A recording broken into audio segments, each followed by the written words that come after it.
Assalamu alaikum students. Today I will teach you the respiratory system of frog. So basically starting with the process of respiration. What is respiration?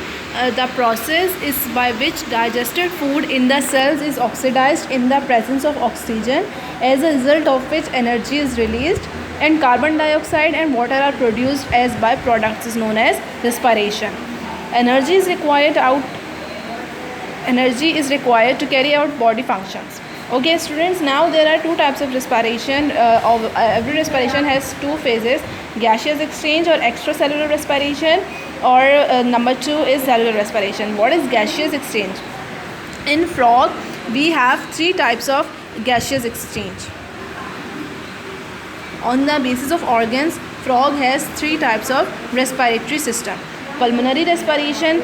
Pulmonary respiration is the one in which the gaseous exchange occurs through lungs.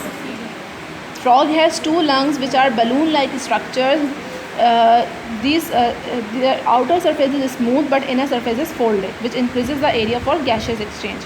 Now what happens? These folds are called alveoli, which are richly supplied with blood capillaries. In lungs, exchange of gases takes place in alveoli. Exchange of gases takes place in alveoli. Where are alveoli present? Alveoli are present in the lungs. So what happens here? Oxygen is taken up by blood to cells and carbon dioxide is given out of the body through external nostrils. Another one is cutaneous respiration. What is cutaneous respiration? The gaseous exchange which is carried out by the skin of frog is known as cutaneous respiration. This type of respiration occurs during swimming and hibernation. So in this type of respiration, oxygen diffuses into the blood through skin, while carbon dioxide from the blood capillaries diffuses out through skin. So basically exchange of gases takes place through skin. Number three is buccal respiration. What is buccal respiration? Buccal respiration is the gaseous exchange which is carried out by lining of buccal cavity. So this is known as buccal respiration. The exchange of gases takes place between the air and the blood. Now we have another system of frog which is known as cardiovascular system of frog. What is cardiovascular system? In which blood circulates in the closed circuit of blood cells, blood vessels, closed type. It is a closed type system in which blood is being pumped by the heart is known as cardiovascular system. This system consists of the following parts: the heart, blood vessels.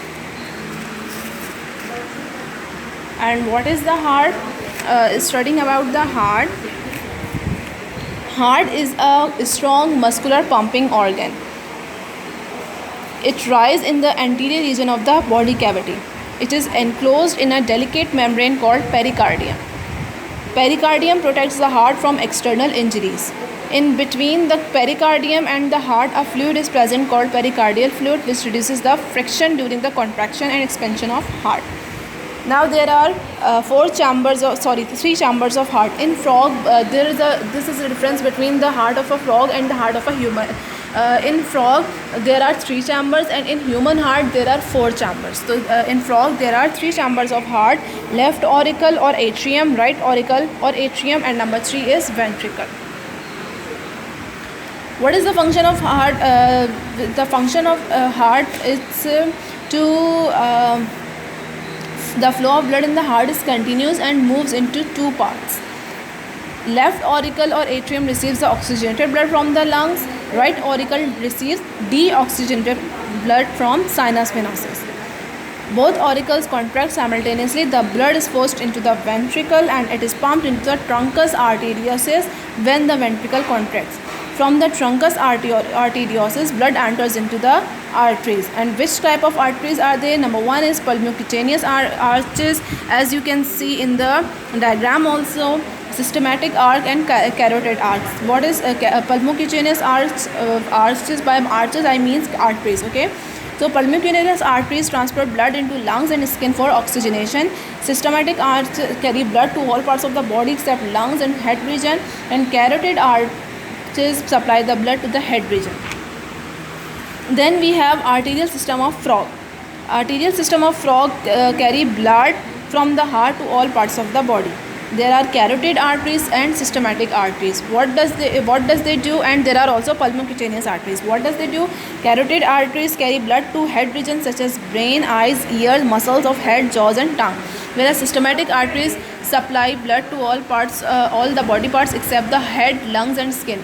Dorsal aorta included dorsal aorta.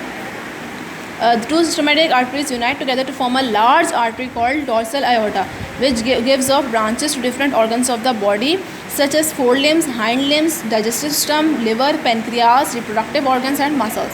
Number third artery is pulmocutaneous artery, which supply blood to lungs and skin, where it gives up carbon dioxide and picks up oxygen.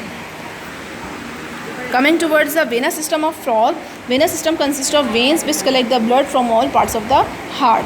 Or it also consists of the following veins: pulmonary vein, right and left precavals and postcaval. So what does they do? They collect deoxygenated blood from the head region and the forelimbs through several veins and bring it to sinus venosus. Pulmonary veins collect oxygenated blood from the lungs and send it to the left auricle. And postcaval, it collects blood from the posterior parts of the body such as digestive organs, liver, pancreas, reproductive organs, kidneys and the hind limbs, etc. So that is it for today's lecture.